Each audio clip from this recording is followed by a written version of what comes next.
This is This Week in Wrestling. I am Jennifer from Cultaholic, and joining me today is Sam and Jack. Hi, gents. How are we? Heaton, Yeah, massive. That's an anthem. Why did you do that? Throw up your gang signs. Raji. Okay, it takes a long time. Can't even do the blood hand symbol. No, I can't do No, that. Heaton. Heaton. Heaton. Heaton, Yeah, massive. heating massive. Hello. How are you? Hi. We're so white. So, let's go this week. Woo! 2nd of July. Yes. Now, this was 2001 we'll go to. And, yeah, so for one match only, WCW is back. Yeah. So, yeah, this was basically, so the obviously the buyover, or the takeover kind of thing. So, Vince, not knowing what to do with his new purchase, decides, let's see if we should bring it back. Yeah, so For one match. He ran one match at the end of a Raw, and I don't believe the audience were clued in on it. Oh, really? Or were they not? I can't, like, I think... So this was the main event of this Raw. Yeah, I think Yeah, it and it went was a on title. after the main event of Raw. I think it was sort of like a dark match, but I think it Oh, went, so it wasn't, okay. I don't know if it went out on the broadcast, but it exists. You can watch it. Okay. But basically, Vince decided, I've got all this talent, let's try and do WCW. They had a different referee, came down in a WCW shirt. Okay. They changed the Titantron. They had WCW logos. They made it like a new logo for it. They had a new commentary team, which was, let's have a look. Arn Anderson and Scott Hudson. Arn Anderson on commentary. And they even had a WCW logo bug, like the little logo in the corner, instead of the WWF one. But he decided to make the match Booker T, who's great, versus Buff Bagwell, who is Great. a stinking also great. pile of... Also great. Yeah. Be nice. Buff is the stuff. Buff is a gigolo. Buff is the... Yes. but he's also the stuff. One of the first matches I ever remember watching featured Buff Bagwell. Oh, His really? top hat. What was that? It was a four corners match on Air Thunder. Ooh. And it was Bagwell, Booker T, the franchise, Shane Douglas, and Positively Canyon. I love Chris Canyon. Chris Canyon was great. Yeah, he was. He was doing his DDP gimmick as well. Yeah. It was really good. Good stuff. But basically, the crowd turned on the match massively. They were chanting boring. They were just basically tearing into it. Like, because obviously they're WWF fans, they were the superior product. And it was a bad match. But I wonder, I mean, I've not watched this, so I have no idea, but, like, they definitely did not air this, as part of the Raw? I don't know. It might have aired, and all I know is that it exists, and it's there. And you can watch it on YouTube now. WWE uploaded it to their own channel. But basically, yeah, the crowd turned on it massively. The guys were gassed really quickly because obviously they hadn't been working for like 2 months and they've just been thrown out to just do something. Sort of what is still deep in enemy territory, I guess, for them. And yeah, the crowd just went mental. It's interesting. Do you wonder, I mean, if you were at that event, if you were at that Raw and you obviously wanted to see the WWE product, but do you think if they maybe put some WCW stuff throughout the card, maybe it would have been a bit better received? I think if they do you know what I promoted mean? it as we're going to try this, then I think it might have been a bit better. But just to kind of throw it in your face. But it went so bad that Austin and Angle ran both of the guys out the building, like Booker and Buff, and they got a huge pop. He throws Booker out the building first, and then Buff's all like, hey, yeah, we got rid of him. And then they throw Buff out the building, and the crowd goes wild. So it just basically...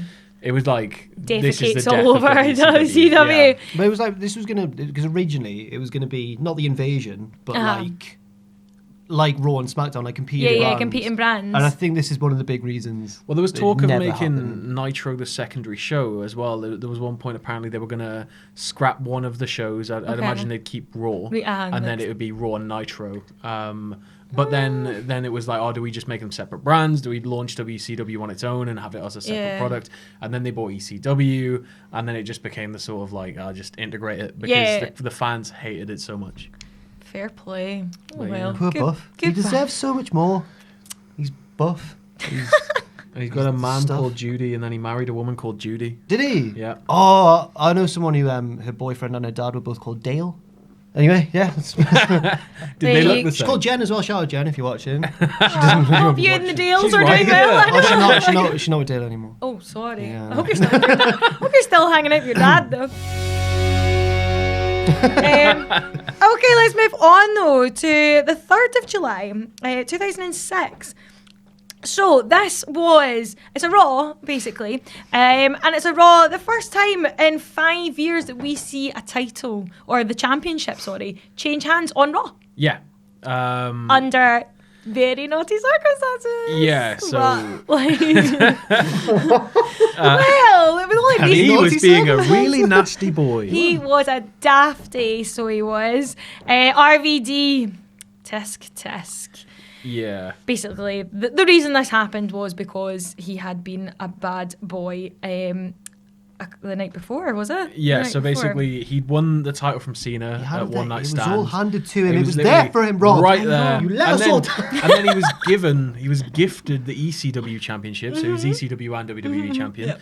And then him and Sabu are having a drive. Oh gosh, imagine being in that car. Imagine being in that car. You had the world in your hands, They're Rob. travelling either to or from a show, and they're pulled over by state troopers for speeding. I love it. It's like state troopers as well. It's not just your regular police. It's like state troopers. So they're pulled over by state troopers for speeding. They search the vehicle, which is like a standard thing. They found testosterone pills, which are breast cancer treatment pills, but men take them to prevent breast growth when coming off a cycle of steroids. Vicodin and a small baggie of weed. A small baggie. I love it. Not even a full score. That's really weird It was because 6 grams they were caught with, which is nothing. You're joking. that's really weird because I wouldn't know. But it's all bad to me. That's weird because when I think of the story, before I think of it in detail, I was before you read out there, I was like, oh yeah, they got caught with weed. Like the weed's like a bit brick of it. No, the weed's the bit I remember. Yeah. And I didn't realise it was actually worse than that. Yeah, and they found apparently littered throughout the car loads of paraphernalia, pipes, things like that, and bombs. They were. Yeah. I was going to say, you'll have to tell me because, like, unless it's like one of those alien posters with the hash leaf, I don't have a clue. Marijuana, cigarettes. They were immediately wacky. Dope. They were what other names for weed do you know? Hippy dippy. Hippy dippy. The reefer. That's what my mum called it. My dad she was like, oh, Jack, she works for the NHS. She was like, oh, Jack, the weed's changed these days. It's really ruining people's lives. It's not that hippy dippy weed from the 60s. I love the fact that she differentiates though. Like, it was all right back in the day, but no, I don't think she did. Like, if she did, I'd be very surprised. What has Mama Jobber been up to? Mum's very well behaved. She enjoys a glass of wine. Oh. Yeah. With a massive with a massive bifter. And my dad's RVD. Everything's coming up Millhouse. Oh dear. So yeah, that would change hands and it would go to Edge, as you did. Yeah, so there's a 3-way match with Edge, Cena, and RVD. RVD drops it to Edge in that match, and then he would immediately, the night after, drop the ECW Championship to everybody's favourite ECW original, Big Paul White, The Big Show. And then he received his suspension immediately after that. Yeah. And that will be the last WWE Championships he would ever hold. Oh, that's quite bittersweet then. Yeah. Not bittersweet, just bitter. Yeah. Just sad. Poor RVD. Hope you learned your lesson. So, 4th of July, 1993. Lex Luger, BODYSLAMS YOKOZUNA.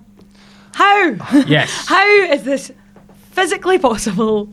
So, Lex Luger was the narcissist, and when Bobby Heenan was introducing him, he kept calling him Narcissus on his debut, so it started well. And then basically, with that run, it got a bit stale, and then Hogan took off to pastures greener with WCW, made a lot of money. Obviously that was all following the steroid trial, and Hogan sort of, well, not following, it was before the steroid trial. And it all came to this weird head, but Vince believed that Lex could be the next Hogan because he had the physique and he look, he did have the look. He had the look, looks like he's a big power guy, so he had the Vince look then, so Vince was adamant he's going to be the next monster babyface, and so they rebranded him as Made in the USA or the All-American Lex Luger. I prefer Made in the USA Lex Luger because it's such a mouthful. So on the 4th of July, 1993, WWE were running, or WWF were running It's just actually dawned on me there. 4th of July. What an American day. Oh. Yeah. So look, it's all going to make sense now. They're running a special event on the USS Intrepid. He didn't just body slam him. He didn't, body slammed him on a boat. Body slammed him on a boat after arriving in a helicopter. But loads of people had been trying to body slam YOKOZUNA. I think it was like a challenge to do it. And Luger just walks in, gets off this helicopter, like lands, goes in the ring and just goes, boop. And just puts him on his ass. Obviously, if you're made in the USA, Lex Luger, that's exactly what's going to happen. YOKOZUNA was like high 500 pounds at this point. So yeah, like it was no easy task. But then Luger would have this monster push, and to build that monster push, they gave him a big shiny red, white, and blue bus called the Lex Express. And he would travel from coast to coast, meeting kids and telling everybody to, fly right and be American. I just think it's too similar to Hogan. Yeah, they probably didn't catch on because it's just Hogan. But he went the entire width of the country going, I'm going to beat YOKOZUNA at SummerSlam. I'm going to do it. And he didn't manage to do that. He did beat YOKOZUNA. He didn't win the belt. He beat him by count out. And celebrated. And then celebrated. Confetti and balloons. And it's like, oh my God, Lex Luger's done it. What a movie. Hey. Just find it. It's one of my least favourite things in wrestling. It's more of an old school thing now, but when they don't win the belt and they still go like, yeah, definitely. I mean, there's no It's point the fact he in had that. like the boys coming out the back, didn't he, to like put them on their shoulders. No chance, did he? I think that's a yeah. bit ridiculous. But yeah, I think Luger was underutilized though. I think it was a bit unfair. He wasn't the most gifted. Do you think worker. basically he was like kind of?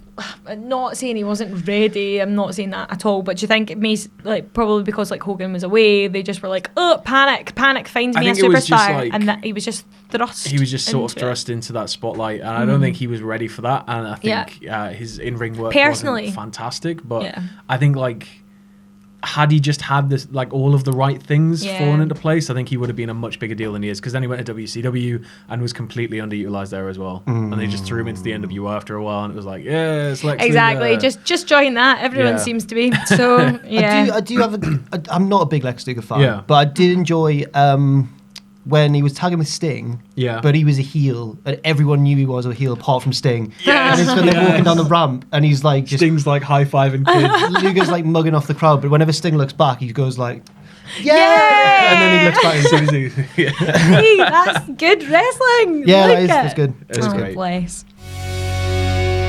So, 5th of July, 1994. Yes. Headline on this. The steroid trial begins. Dun, dun, dun. This is so complicated. It's a big this thing. is this is quite complex. So basically the trial against Vince McMahon on the charges of 2 counts of steroid distribution and 1 count of conspiracy to distribute steroids began in Uniondale, New York. So the charges were levied after one of the ringside doctors had been accused and then convicted of 12 counts of steroid distribution 3 years prior. And it's incredibly important in wrestling history because if Vince had been convicted, he would have been in prison for up to 11 years. And there was all these plans in place apparently. He was going to book from prison. I saw Bret Hart say that recently. That's just like crazy though, the fact that they actually did have to have, because it was that serious and could have happened. I can't remember who it was. There was somebody poised to step up and basically become the day-to-day booker. I can't remember who it was, but there's somebody they picked. Buff Bagwell. Give him something to do. There was somebody that was close to the company that had been basically told basically if Vince goes to prison, you're going to be doing sort of the day-to-day booking. But Vince it's like designated survivor, isn't it? Vince is going to sort of do the overarching stuff, and you're going to have to get to what Vince wants. But they had to obviously have this huge plan in place in case Vince was convicted. So it would have been 11 years in prison, $1.5 million in fines. And the prosecution made claims such as Vince McMahon urged and cajoled wrestlers to take steroids. Vince had personally procured steroids for Hulk Hogan, and that the drugs were distributed like candy to WWF performers. And Vince was acquitted because Hulk Hogan, who had gone to WCW, was going to be one of the star witnesses, and they thought he's going to destroy Vince because he left WWF. But he turned face. he turned face on the stand. An American hero. He flat denied. He said Vince never once told him to take or tried to sell him steroids, and that was when the case completely fell apart. But yeah. So I take it that was the accusers. The main thing is get Hogan up, and then this is going to be. Because imagine if Hogan, the star he was, with the pull he had back then. And if he was to turn around and say, yes, Vince did that, that's so damning. It was a big knock on his reputation, though, because he'd gone on the Arsenio Hall show 2 years prior or something and flat out denied that he'd ever done steroids. Yeah. And it was just because he ate his vitamins and just said his prayers. Had everybody swimming on his back and stuff like that. The four tenets of Hulkamania. Yeah. But it sort of was a blow to his reputation a little bit. And you could say it led to his heel turn. Because I think so. Give him a bit of an edge, I suppose. Red and yellow, red, white, and blue Hulk Hogan wasn't quite as shiny after that, and it didn't really help the WCW. He was sort of just getting wheeled out. It's it's Hulk Hogan, and it's okay. And then when they turned him heel, obviously when he leg drops Randy Savage 3 times, and it's it's history, but. This would also be massively important in something else, and that was the changing of the WWF. So, in terms of kind of wellness policy, not so much wellness policy, but in terms of what they were accused of and what their typical type of wrestler was at the time, were very big guys. And it became this focus on guys, and it became the new generation. And that became smaller guys with a much bigger focus on work ethic rather than bigger guys with power moves. So you had guys like Bret Hart and Shawn Michaels would come through and just push the company into essentially what it is today. It did that, but it also had, when you think of the new generation here, I think it had you had smaller work rate heavy guys who couldn't be accused of steroids as easily, but also guys with jobs. Like Duke the Dumpster. The career wrestler came in. The career wrestler. Yeah. I loved all that the stuff. Goon, who was a hockey player. Yes. That's it, I've got. There's way more. Oh, there IRS. The other one that I always mix up with IRS. The Repo Man. Repo Man. Yeah. Jeez, so. Yeah. Yes. Oh, well. They need jobs. Change the business for the better. But imagine he had gone to jail. How different things would be. I don't think anything would be anywhere remotely near as same as it is today. No. So.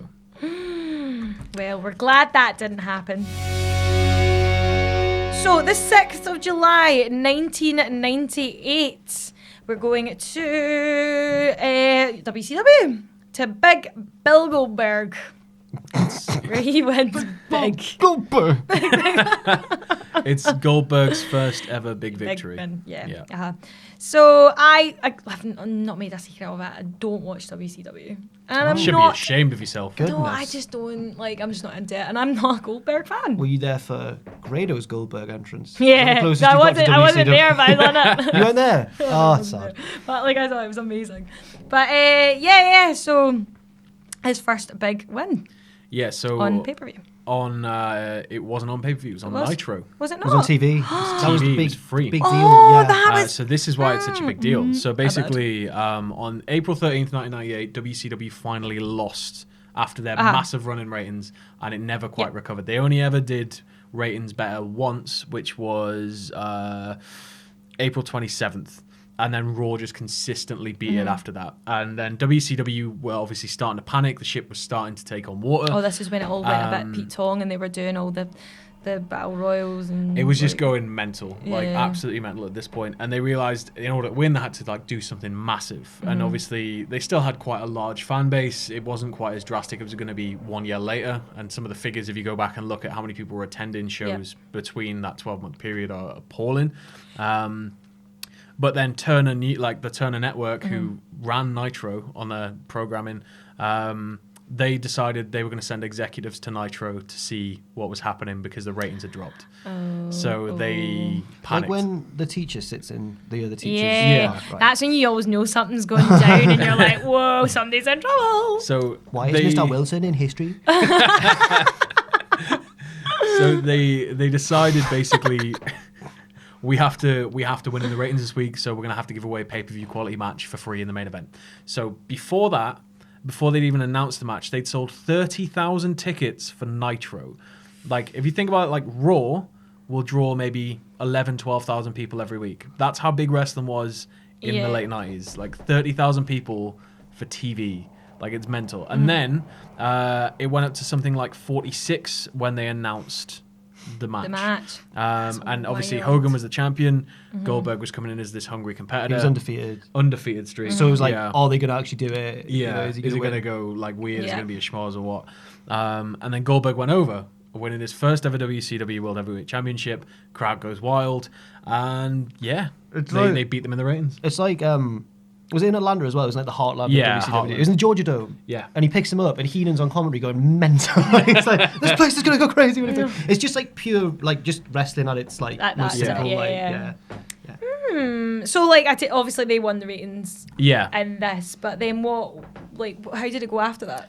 It steadily declined. Exactly, back downhill. So it just kind of peaked and then just... Jeff Jarrett arrives with Vince Russo in tow. The chosen one. And things slowly start to get worse from there until you've got like Bash at the Beach. Until you've got, you know, Vince Russo booking David Arquette and then himself to win the championship. Misuse of like people like Macho Man and the NWO having 185 members. Hog Wild and Road Wild were already embarrassments from the past, and they just never quite recovered from that. And that was the end. Oh, bless. But still, well done, Bill. Yeah. Big, good. Bad, baldy bastard Bill. So, 7th of July, 1996, WCW again. We are at Bash at the Beach. Yes, from Daytona Beach, Florida. Dirty pay-per-view name. It's not. Sounds like someone's just... No, it doesn't. That is your segment. Bashing one out at the beach. That's what it means. Sam, no, bash Adam, like a party. Pachiti. Don't get him involved. Adam. Don't get him involved. Don't get him involved. Isn't God. Bash at the Beach a funny name? Yeah, like wanking. Yes, like wanking. Yes, like wanking. You are all... Honestly, things I have to put up with in this job. Bash at the Beach. It's just filth. Bash, like party at the beach. I got it. I got it. That's what some people call it. So, Bash at the Beach happened. Yes. I can't stop saying it now. But yeah... Talk to me, Sam. So, the story going into the event started... David, why did your uncle get arrested? He was having a bash at the... Oh, God. Like he would say that. My uncle was proper like cracking one out. Exactly. You just wouldn't admit Yo, that. mate, where's your uncle? What's happened? Do my Sean McLaughlin again. Oh, God. We don't have many beaches in Glasgow, so you're fine. No, I don't. Yeah, near beach. It's quite nice, actually. Right, sorry. Anyway. Right. So, May 27th, 1996 is the event that changed wrestling forever. In my opinion, that was the moment that the Monday Night Wars completely started and the Attitude Era took off and wrestling became the biggest thing in the world. So, Scott Hall jumps the barricade on May 27th, gets in the ring and delivers the very famous You Want a War speech. And obviously, he's very well known as Razor Ramon. Yeah, because it was never like billed as Scott Hall. It was Razor, so everybody's like, and he what? turns up doing the Cuban shtick and he's got the toothpick and he's got his hair done like the same. And they never refer to him as Scott Hall. I think they once referred to him as Razor Ramon. I thought they didn't refer to him at all by name, really. I'm sure they mentioned him as Razor Ramon once and they got told off for it. Because it was misleading. Yeah. But then he delivers that massive speech and then he starts turning up on Nitro saying he's got a friend coming. And then Nash turns up. Nash obviously well known for being Diesel. Best mate. And besties. It's like, oh God, these guys are from WWF and they're coming to WCW and they're going to try and destroy everything. And they're so tall. They keep talking about this third man they've got, this third guy. And so they just keep going on about this whole WWF versus WCW and how they're better and all this stuff. Crowd absolutely hate them. And then they're set in a match for Bash at the Beach. Stop saying that. Party at the beach. Fiddle at the waterfront. Wank at the bank. Oh, damn, it's good because it rhymes. I want to be annoyed at you, but well done. So they were set to take on... Wank at the bank ladder match. They were set to take on Miss Wank at the bank. Team WCW Bash at the Beach, and Team WCW was Savage, Sting, and Luger. Yeah. And guys. you had Savage, Sting, and Luger against Hall and Nash and this mystery third man. Mystery third man doesn't turn up, so it's 3-on-2 handicap. And then there's this weird bit in the match where they knock Savage down. Savage gets back up, takes them both out. They somehow get Savage back down, and everybody's down. And enter Hulk Hogan, coming out in his big, Hulkamania, red and yellow, all the way down. Crowd's going wild because he's going to come and save the day for WCW because they've got the upper hand. Gets in the ring, and he drops a leg on Randy Savage 3 times, and the crowd start throwing garbage. Boy, I was going to say that's the one where it goes nuts, doesn't it? Everyone goes absolutely wild. There's one woman on the front row who's like a proper smart. Like everybody else is outraged. This one woman just going, yeah! It's like great. It's brilliant, but it's the worst. Bobby Heenan, I think, is the best commentator ever and stuff, but it's the worst thing he ever did. Worst call. When he goes, but whose side is he on? Oh, just Telegram is don't hint at it, Bobby. Don't do it. Because then Shivani, is Shivani? Yeah, Shivani goes, what are you on about? What are you on about? And then he says it again, and he's like, what are you talking about? He'd never do that. And it's like, you can tell he's like, he's just like that, just you wrap it. Oh, bless. But yeah, still what a huge turn. Fans can't believe he's turned. Hogan's turn. Mean Gene gets on the mic and he's like, "I'm disgusted with you," and just runs Hogan down. And Hogan starts talking about the New World Order, and then that's it. And that's it. The rest is history, as we know. It's the second biggest heel turn ever. For me, it's the biggest. I think that would be the best. No, I definitely. Well, who's first? When Pacitti pushed Kirby off the ropes and Connors won the match, and everyone showered him with glue sticks. Oh yeah, forget about that one. Yeah, how could I forget? Jeez, hey, that was a very good heel turn. I'm sure it was. Yeah. So July the 8th, 2002, a match, an infamous match. That Jackie Gator match. Yes. Good Jackie. Bless. Yeah, this was on Raw.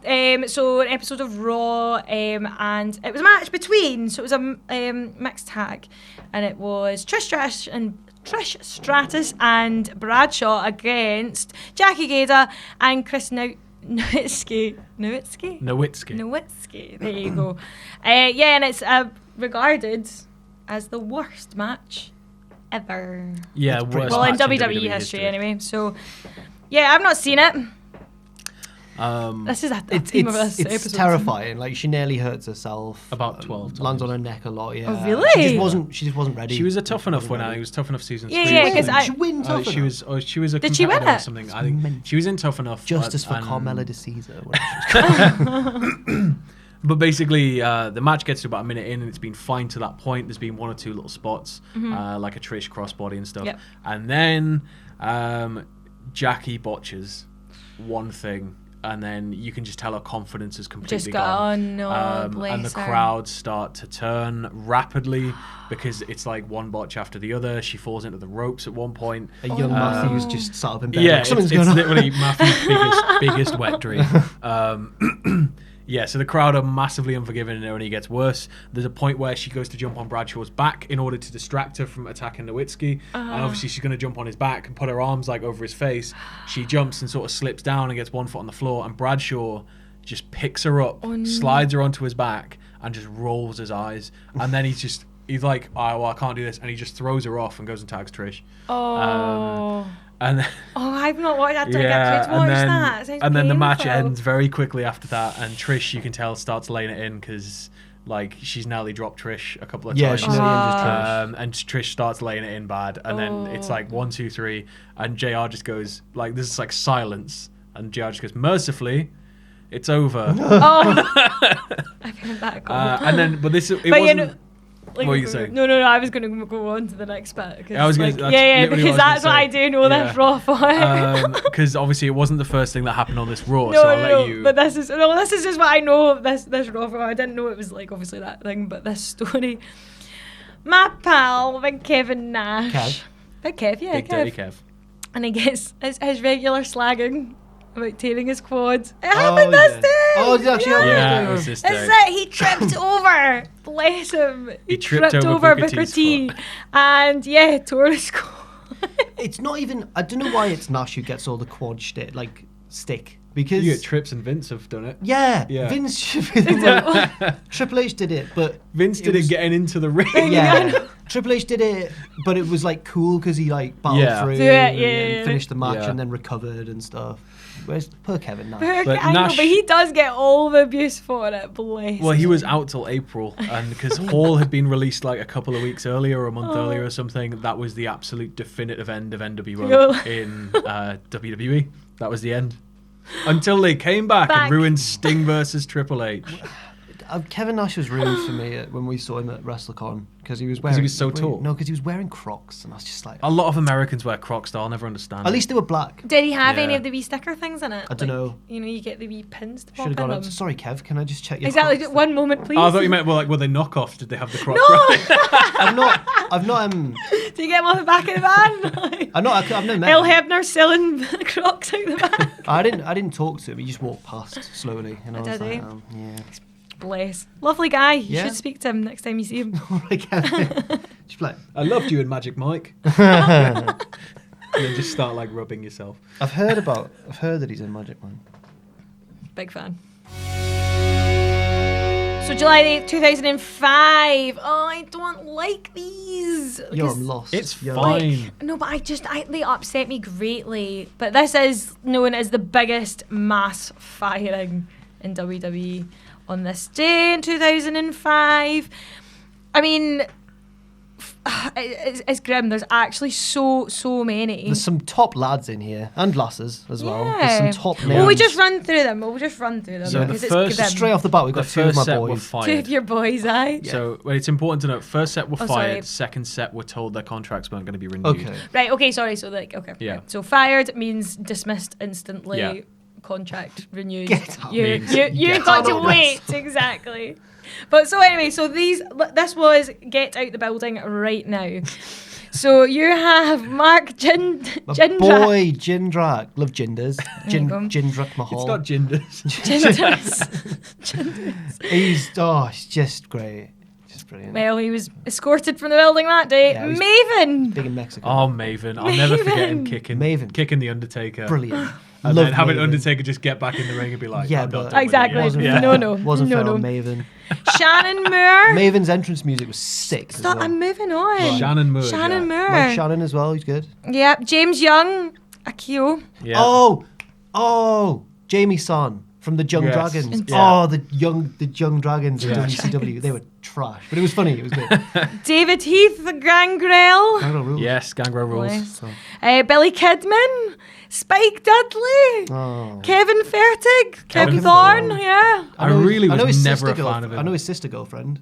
No, wait, that was Birchall with the sister girlfriend gimmick, sorry. Oh. He was, well, that fell into he was either a pirate or like an incestuous man. Yes. He had a really bad run of gimmicks. I'm thinking of Ariel, wasn't it? She was Kevin Thorne's tag partner / manager. Yes. Yeah. Well, they were all fired on this day. However, the people that were just let down gently, like, you can come back. Wait, you can't fire Gangrel and Kevin Thorne on the same day. Well, they brought Gangrel back. Vampire Quote has just been dead. They apparently brought Gangrel back to do a stable with Thorne, and then when they released Thorne, it was, I've got nothing for you. I've got nothing for you, bye. Oh, Gangrel. I loved Gangrel, man. Rudes were like the bomb. What? I would. No, I said he rules. Oh, right, I was like that. Gangrel does rule. Yeah, goths, man. Anyway, so the people that were told, unfortunately, I think this would actually be more brutal. Like, your contract's not getting renewed. That would be especially more the last one. The last one is like really. No, hard I know that. Take. Just like it actually pains me to look at it. But we'll just fire on. But the ones that were told they weren't going to be renewed were Jackie Gator. Shame. Bless her. Such a great match. Dawn Marie, who I believe she wasn't pregnant at this point. No, she was shagging Tori Wilson's dad. Matt Morgan. The Blueprint. Hiroko. Kenzo Suzuki. Joy Giovanni. And unfortunately, the Dudley Boys, who then were told they weren't allowed to use the Dudley name, even though they'd been using it since before. I was going to say before the buyout. I'm glad I didn't say it, but I'm going to have to say it now because I thought it in my head and it made me laugh. Yeah. I was going to just say, for some reason, when you said the Dudley Boys, I was going to go, the Diddley Boys, but that's not good. That's really not good at all. The Diddley Can't Boys. call them the Diddley Boys. No. The Diddley Boys. Marty Jannetty had been brought back. He was released. So Marty Jannetty had been brought back, but he was involved with a domestic dispute. Yep. Was told he wasn't allowed to leave his home state, and so they had to release him because he couldn't meet bookings. And to top everything off, this is gutting as to top everything off, Cornette was released by WWE. After allegedly verbally and physically assaulting an OVW student, which came months after he was suspended for slapping the piss out of Santino Marella backstage at an OVW show for not enjoying the Boogeyman. Jim Cornette, he's been to his house. You've been to his house? Been to his house with Kenny. Oh, yeah. I know. What? Yeah. I love Jim Cornette. Apparently it was amazing. It is amazing. It's all the stuff. It's like a museum. It's incredible. Really? Yeah. Is there just stuff everywhere? There's just like everything. I can just imagine it being like a proper like memorabilia. It's just like levels of stuff that I wouldn't even dream I'd get to see with my own eyes, and be in front of me. I was like, wow. He told me that I looked like I'd gone to give blood and forgot to say when. And that you couldn't get a date on a tombstone. And I couldn't get a date on a tombstone.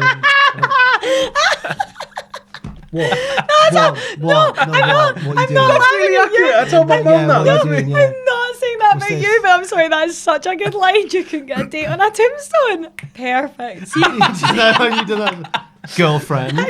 Drop the mic, I'm out of here. You said some other ones, but they were a bit more rude. I can't really say them. No, don't say that. Oh, I love him though. He's I love him. After Cornette was fired, they cut a lot of crew and office staff as well, and it was all apparently because they were moving back to the USA Network. I don't know why, but it was a financial decision.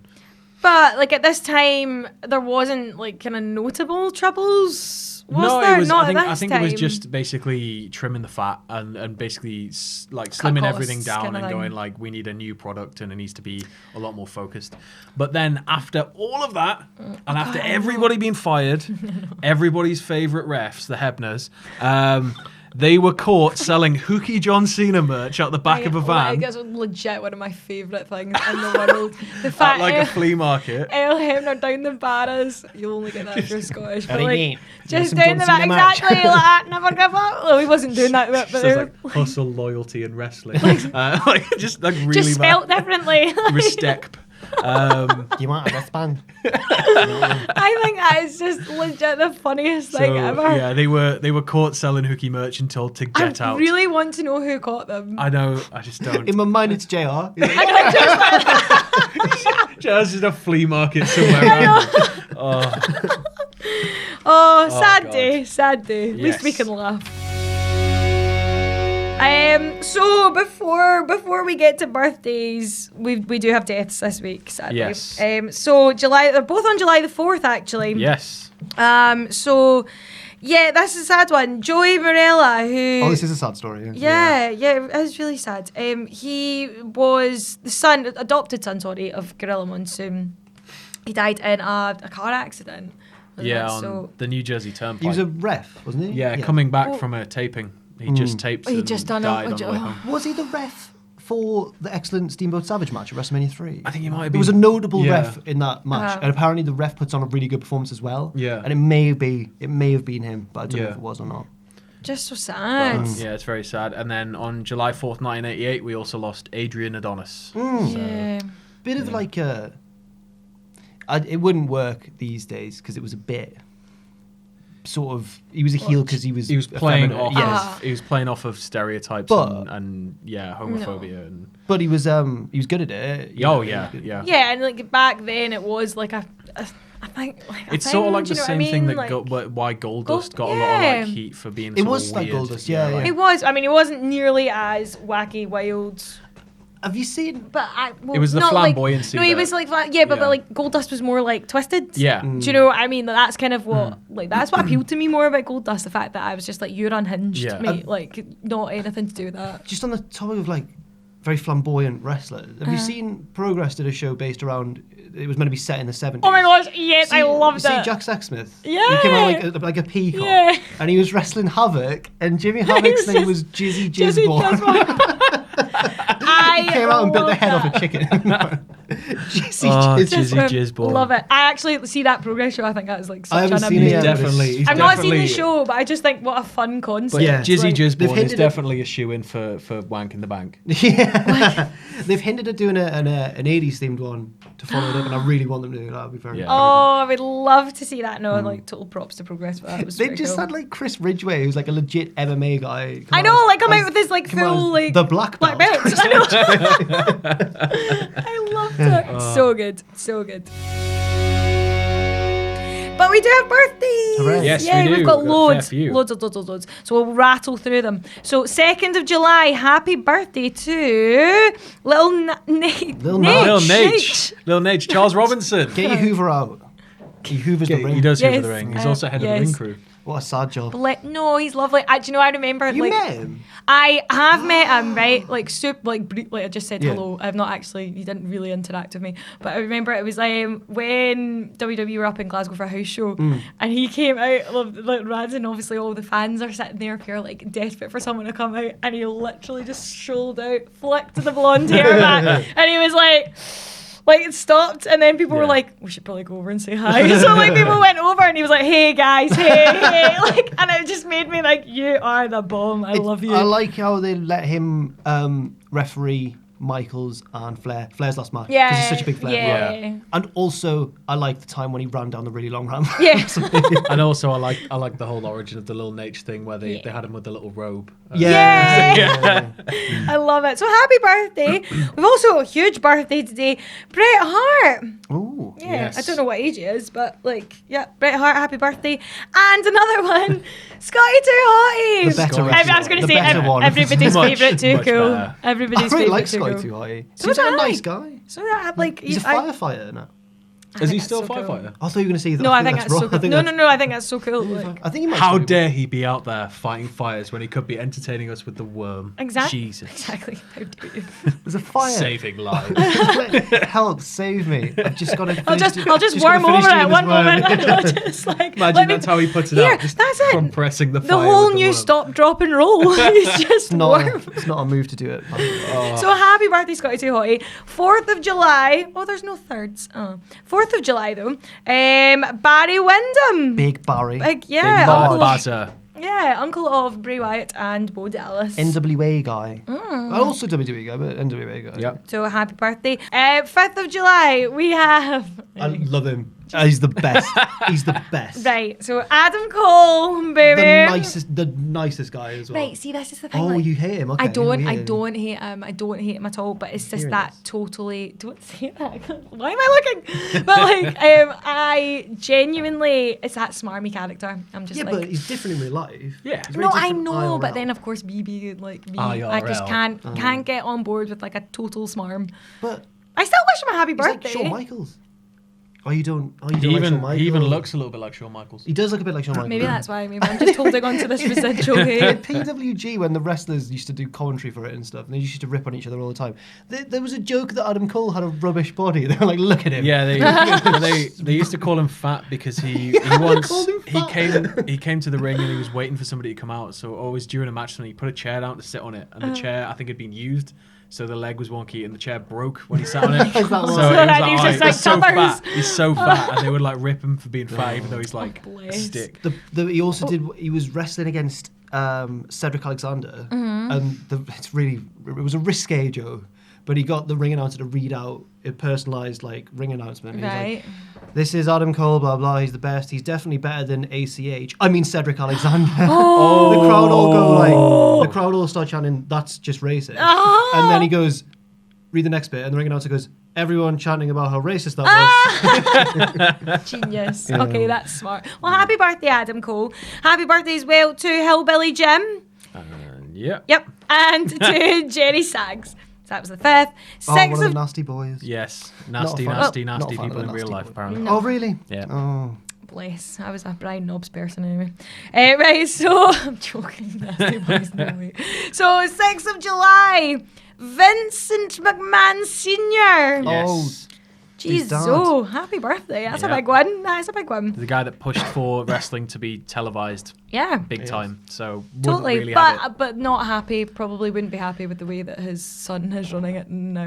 Yeah, there's some differences. Because Vince Senior, because he didn't like the celebrity kind of crossover thing, right? And Vince Senior was respectful of the territories and all of that. And obviously Junior came in and went, none of that. Exactly. I'm having it all. Off you pop, dads. Let's do this. So happy birthday, or it would have been your birthday. And 6th of July, also Lars Sullivan. LARS. Yep, he'll have either won or not won the NXT Championship by this point. The result was great. Exactly. So congratulations. Sorry. Do you remember that thing? It was good. So 9th of July. No. It's your mate. It's your mate. It's actually a surprise I'm not back from partying. Were you invited to his party? No. Oh. I should have been. Yeah? Yeah. Kevin Nash. Happy birthday, Kev. Large, sexy. Big bad Kev. Big bad Kev. Yep. Still waiting on that phone call. Mark MERO. Happy birthday as well to you. Salvatore Sincere. Salvatore. Is it Salvatore? Yes. Oh, well. I think so. I always say Salvatore. I've made a I always say myself. Oh, well. I'm so sorry. Happy birthday. And also Shelton Benjamin. Shelton X Benjamin. Love Shelton. Yeah. Good guy. So, yeah. Top. So that was your birthdays 10 for on 10. this week. That was loaded of birthdays. Shelton 10 on 10. Use the frog splash as a breakwater. Carry on. Anyway, there you go. So that was this week in wrestling. I say that in the outro, so I should really. I was waiting for like something. No, because I was like just saying. I was like, oh, let's not repeat that. Okay, right. Cool. Okay, cool. Bye. That's it done. Thanks, everyone. Right. So that has been This Week in Wrestling. If you want to follow me on Twitter, you can do so here. If you like what we do here at Cultaholic, then please join our Patreon at patreon.com/Cultaholic. And most importantly, don't forget to subscribe and join us.